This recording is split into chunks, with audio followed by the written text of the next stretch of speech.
Nè,បងប្រុសកំពុងជីកអីហ្នឹងខ្ញុំកំពុងតែជីកក្តាមណានាងរូបនឹងរៀងនឹងមិនគួរខ្លាចខ្លួនជាអ្នកជីកក្តាមសោះ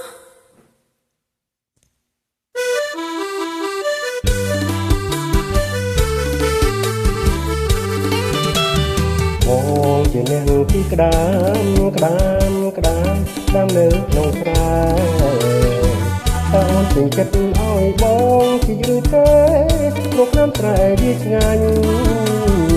ណែបងជីកឲ្យឆាប់ណែកំពុងពេញខ្លាំងក្តាមស្រែវាមានជាតិឆ្ងាញ់តែប្រយ័ត្នក្តាមគៀមដាច់ដៃបងជាអ្នកជីកក្តាមនៅក្នុងស្រែតើអូនពេញចិត្តឲ្យបងជីកឬទេព្រោះក្នុងស្រែវាឆ្ងាញ់ណែបងជីកឲ្យឆាប់ណែកំពុងពេញខ្លាញ់ក្តាមស្រែវាមានជាតិឆ្ងាញ់តែប្រយ័ត្នក្តាមគៀមដាច់ដៃណាហើយចុះអូនដាច់ចុះឲ្យតែបានឆ្ងាញ់ណាដឹកនឹងរៀងនឹងចង់មកឆ្ងាញ់អីតិចមួយកំភ្លៀងឥឡូវ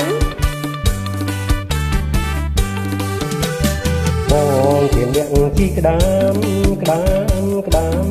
នៅក្នុងស្រែតើអូនពេញចិត្តឲ្យបងជីឬទេព្រោះក្តាមស្រែវាឆ្ងាញ់ណែបងជីកឲ្យឆាប់